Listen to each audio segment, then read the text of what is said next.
Para pendengar radio Indonesia yang kami cintai, kami hormati, mari mengkaji ayat-ayat yang diterjemahkan oleh Universitas Islam Indonesia. Baiklah, kita meneruskan ayat-ayat kemarin dan kita tidak akan bosan mengulang-ulang ayat yang masih kita butuhkan penjelasannya. Kita mulai sekarang dari ayat atau kajian ayat 23 surat Al-Baqarah. A'udzu billahi minasyaitonir rajim. Wa in kuntum fi raibim mimma nazzalna ala abdina fa'tu bi suratim min mithlih wad'u syuhada'akum min dunillahi in kuntum shadiqin.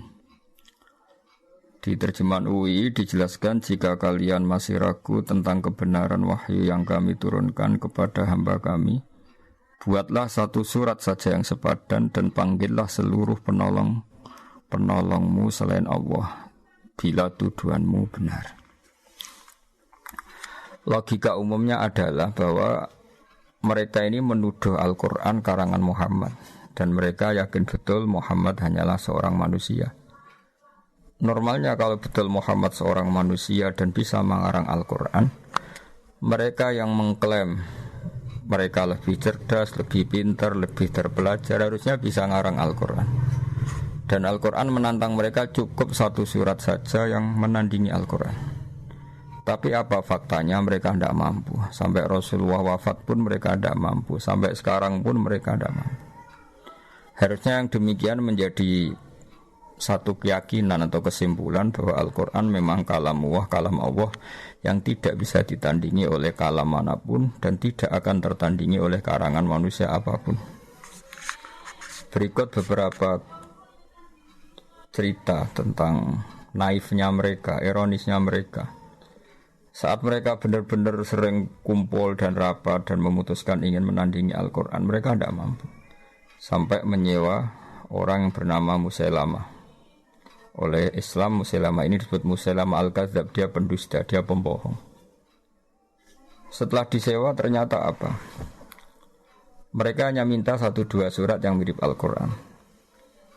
Misalnya begini, Al-Quran adalah wahyu Allah yang diantara yang diturunkan adalah surat Al-Fil. Alam taro kaifa fa'ala rabbuka bi ashabil fil. Alam yaj'al kaidahum fi tadlil wa arsala 'alaihim tayran ababil. Tarmihim bihijaratin min sijil faja'alahum ka'asfim ma'kul. Kalimatnya indah, akhiran ayatnya juga indah, terbaca juga indah. Kualitas manaknya juga luar biasa, bahwa adalah fakta bangsa Arab sebelum kelahiran Nabi dalam waktu dekat ada prahara besar yang dialami penduduk Mekah, yaitu bahwa Abraha ingin merobohkan Ka'bah. Singkat cerita, Abraha ini adalah raja yang cerdas. Dia tahu bahwa Ka'bah adalah sumber ekonomi karena didatangi berbagai pihak. Dan itu artinya jadi wisata religi yang menghasilkan uang. Abraha berpikir ingin bikin Ka'bah di Yaman yang kira-kira mendatangkan wisatawan juga yang nanti berakibat kebaikan secara ekonomi atau secara finansial. Singkat cerita, setelah dia bikin, ada orang Quraisy gak terima sampai buang air besar di situ. Kemudian ini sangat bikin marah Abraha dan dia bersumpah akan menghancurkan Ka'bah. Setelah bersumpah mau menghancurkan Ka'bah, dia datang ke sana dengan pasukan gajahnya yang terkenal, yang melegenda dalam sejarah Mekah, sejarah Ka'bah. Ketika sudah mendekati Ka'bah, singkat cerita, gajah-gajah mereka yang hendak merobohkan Ka'bah, kalau diarahkan ke sana enggak mau, tapi kalau diajak pulang mau. Setiap mau diarahkan lagi ke Ka'bah enggak mau. Setiap diajak pulang mau. Sehingga ini jadi peristiwa besar. Kemudian Abraham memaksakan tetap mau menghancurkan Ka'bah. Kenapa redaksinya alam taro? Bukankah kamu melihat? Berikut pendengar saya kutip sebagian sejarah pokok di sini.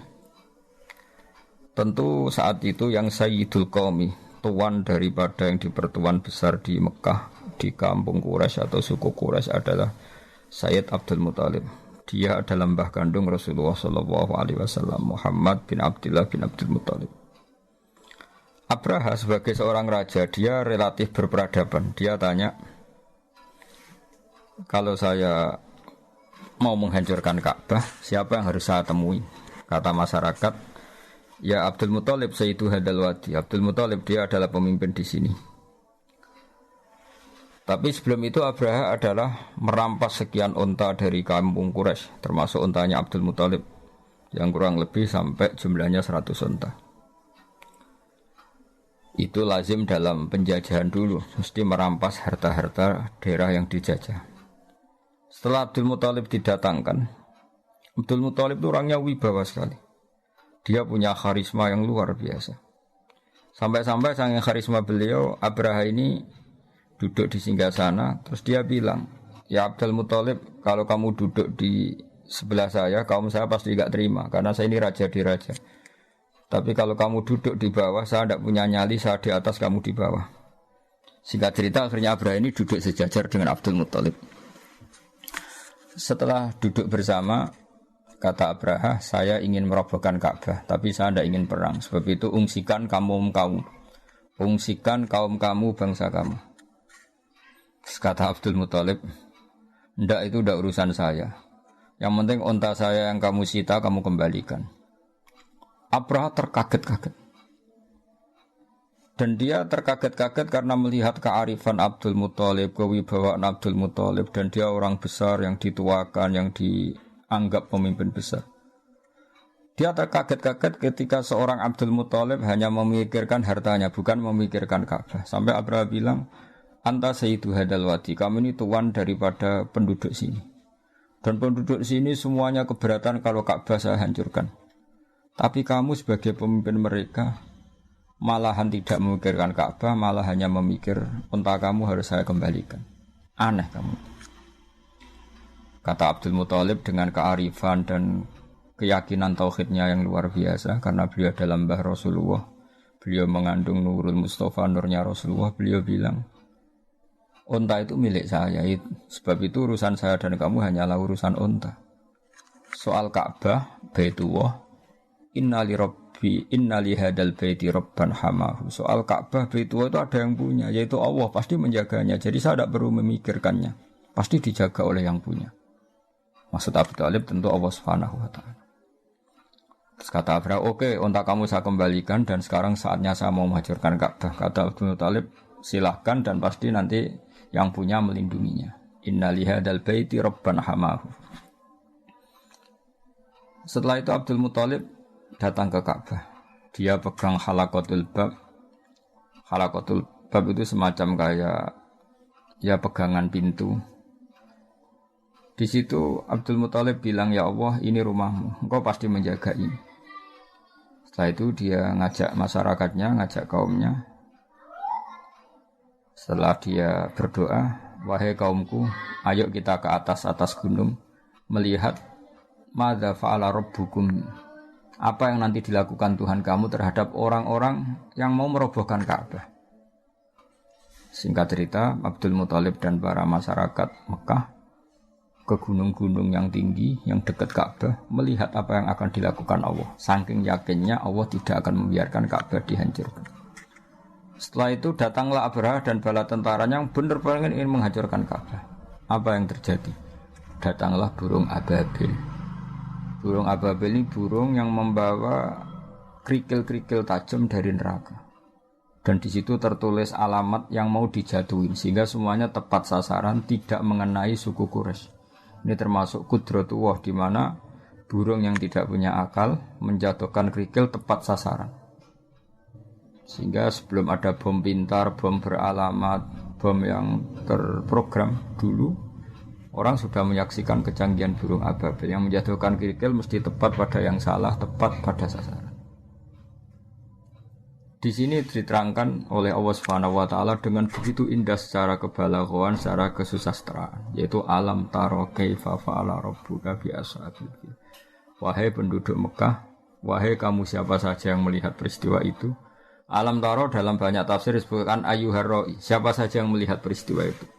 Coba lihat apa yang dilakukan Tuhanmu terhadap ashabil fil, orang-orang bertentara gajah. Bukankah mereka saya hancurkan? dan mereka sia-sia. Tadlil artinya amal mereka sia-sia. Dan wa arsala alaihim tayran ababil, dan Tuhanmu yaitu Allah mengutus pasukan ababil. Yang ababil tadi membawa hijaratan min sijil. Wa arsala alaihim tayran ababil tarmihim bihijaratin min sijil. Faja'alahum ka'asfin ma'kul. Ini urutan ayat yang luar biasa. Alam tara kaifa fa'ala rabbuka bi ashabil fil. Alam yaj'al kaidahum fi tadlil wa arsala alaihim tayran ababil tarmihim hijaratin min sijil. Keindahan ini bukan terletak hanya karena diakhiri lam, semuanya sukun ya sukun semua sebagai waqaf, tidak. Tapi kualitas kesejarahan yang begitu dijelaskan detail dan faktual, yaitu nyata-nyata ada yang melihat, bersaksi melihat alam taro, dan mereka benar-benar taro melihat. Benar-benar ada pasukan gajah disebut ashabil fil. Benar-benar ada burung yang bernama ababil. Benar-benar ada batu kecil yang benar-benar min sijil. Semuanya diredaksikan begitu indah. Dan faktual memang itu nyata. Sehingga orang-orang Quraisy ketika dengar ayat itu enggak berkutik. Betapa Quran itu indah dan enggak mungkin tertandingi. Kesejarahnya kena, bahasanya kena, keindahan pendengarannya kena. Karena mereka tidak mampu, dan ditantang oleh Allah, silahkan tandingi yang seperti ini. Disewalah Musailamah Al-Kadzdzab untuk menandingi yang semacam surat ini. Apa yang terjadi? Musailamah datang. Dia ngomong sekenanya saja. Sampai si penyewanya itu kecewa semua. Dia malah cerita, Al-filu mal-fil wa ma adraka mal-fil lahu khurtumun tawil wa dhailuhu qasir. Dia menandingi surat ini dengan kata-kata yang sama sekali enggak ada maknanya dan tidak punya kualitas apapun. Dia hanya ingin berakhiran lam, terus kedengaran kayak mirip. Tapi sama sekali tidak menunjuk makna yang luar biasa. Bahkan terkesan hadayan itu kayak omongan orang yang setengah gila, setengah tidak waras. Dia hanya cerita yang maknanya al-filu mal-fil. Kamu tahu gajah. Gajah itu apa? Gajah adalah hewan lahu khurtumun tawil. Dia punya belalai panjang. Wadailuhu qasir, tapi dia ekornya pendek dan sebagainya. Dia hanya ingin berakhiran dengan lam dan menjelaskan sesuatu yang enggak penting sama sekali. Sehingga sampai para ulama bilang kami itu gila, kami itu pendusta. Sehingga disebut Musailamah Al-Kadzdzab. Ini pelajaran bagi kita bahwa Al-Quran adalah kalamullah dan siap diadu secara ilmiah. Saking siapnya sampai Quran bilang faktu. Kalau kamu enggak percaya dengan Quran ini adalah wahyu dari Allah, faktu, maka datangkanlah bisuratin mimisli. Kamu enggak apa-apa ngarang Quran asal kualitasnya sama, kebahasaannya sama, faktual sejarahnya sama, rohnya sama. Tentu mereka tidak akan mampu. Ketika nyata-nyata mereka tidak mampu, Allah sangat baik masih memanggil mereka fa illam taf'alu wa lan taf'alu fattaqun nar.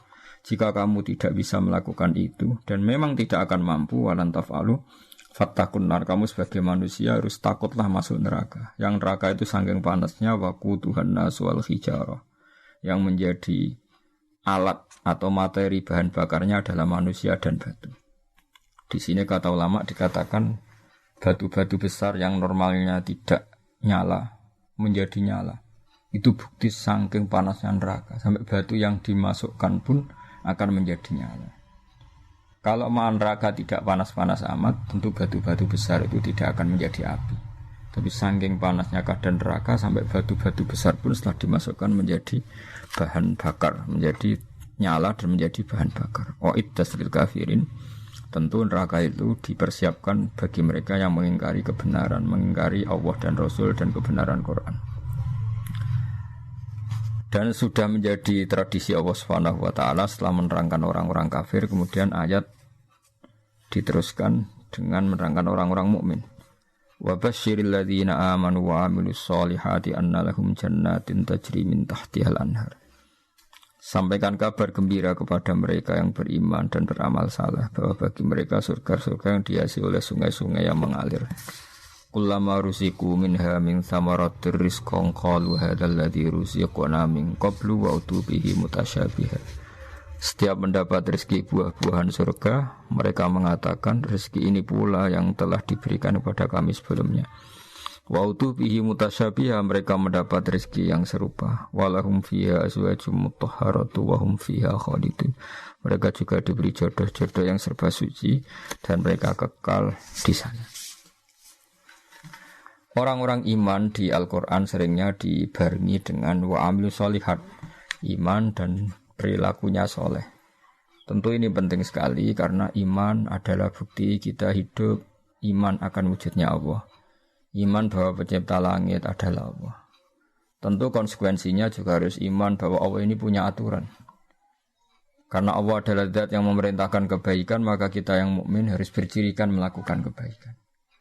Allah sebagai pengatur alam tentu melarang segala jenis kerusakan dan kezaliman. Kita pun ingin menghindari sejauh mungkin kerusakan dan kezaliman. Sebab itu kita tidak boleh mendewa-dewakan iman saja, karena di Al-Quran seringnya kata iman dibarengi dengan kata wa amilu sholihat dan berperilaku yang baik-baik. Para pendengar yang kami hormati, berperilaku baik-baik ini yang akhirnya bisa menjaga alam raya.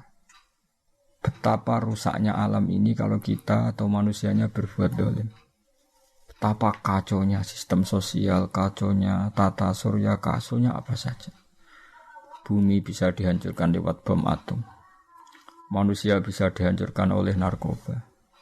Konflik bisa disulut karena banyak orang yang berselingkuh, banyak orang yang mengambil haknya orang lain, istrinya orang lain sekenanya. Betapa rusaknya ini. Sehingga saking kacaunya kezaliman, Allah berfirman tuharal fasadu fil barri wal bahri bima kasabat aydin nas. Kalau ada kerusakan di mana saja, baik lautan maupun di daratan, semua pasti karena ulah manusia.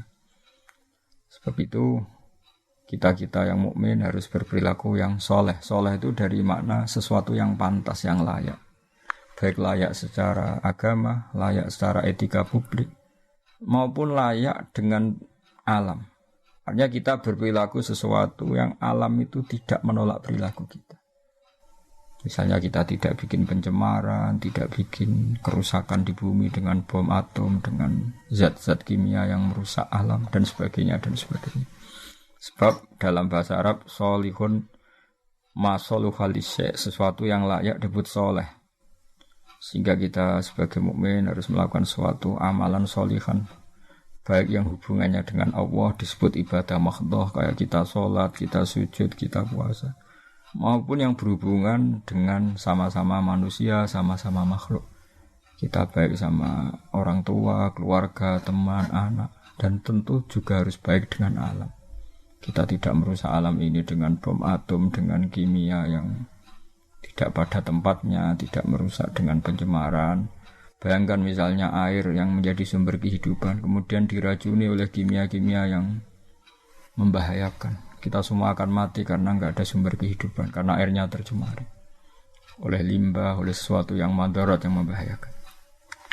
Sehingga kita sebagai mukmin selalu berdoa sama Allah supaya hidup kita adalah hidup yang baik, hidup yang soleh, dan hidup kita adalah cerminan dari iman kepada Allah Subhanahu wa Ta'ala, yang diantara paketnya adalah orang mukmin adalah orang-orang sing amilus sholihat. Karena Allah adalah zat yang baik, yang selalu membalas orang-orang yang baik. Kemudian orang-orang baik ini dijanjikan Allah annalahum jannatin tajri min tahtil anhar. Orang-orang ini akan masuk surga, di mana surga itu serba indah. Di antara gambaran indahnya adalah dihiasi sungai-sungai yang mengalir, dan tentu dicukupi segala sumber rezeki, termasuk dicukupi juga kebutuhan-kebutuhan biologis manusia. Disebut walahum fiha azwajum mutahharah, punya istri-istri atau pasangan-pasangan yang tersucikan. Sudah gitu ditutup dengan wahum fiha khalidun, dan orang-orang baik di surga itu selamanya lama. Perlu dimengerti oleh banyak pemirsa bahwa wahum fiha khalidun, kata ulama ahli fikih disebutkan kenapa orang mukmin yang amalnya di dunia terbatas. Misalnya orang soleh mungkin hidupnya hanya 60 tahun atau 80 tahun. Berarti amalnya dia hanya 80 tahun atau 60 tahun. Kenapa Allah begitu baik dan dibalas dengan surga yang selamanya lama, bukan hanya surga yang berdurasi 80 tahun? Kata para ulama, ini bagian dari sirinya, rahasianya hadis innamal a'malu binniyat. amal itu akan mendapat pahala berdasar komitmen niat. Karena orang mukmin itu berniat andaikan hidup selamanya-lama di dunia juga dia akan iman selamanya-lama. Maka dibalas Allah, dia pun masuk surga selamanya-lama. Ini sirinya kenapa wahum fiha khalidun. Selain tentu satu karena fadlnya Allah, rahmatnya Allah, kata para ulama. Ini sebagai balasan orang mukmin yang zaman di dunia berkomitmen akan iman selamanya-lama. Kalau saja mereka ditakdir hidup 1 juta tahun pun, mereka akan iman 1 juta tahun. Dan kalau mereka diberi hidup tanpa batas, mereka tidak terbatas juga akan selalu iman kepada Allah, Rasul, dan Al-Quran. Dan iman kepada kebenaran. Sehingga sebagai balasannya, niatnya, komitmennya iman, maka dibalas dengan surga yang mereka berstatus wahum fiha khalidun selama-lamanya di surga. Saya kira demikian, semoga ini bermanfaat. Ini kita tutup dengan shadaqallahul azim. Insyaallah pertemuan berikutnya kita teruskan dalam kesempatan yang lain mulai ayat 26 surat Al-Baqarah. Assalamualaikum warahmatullahi wabarakatuh.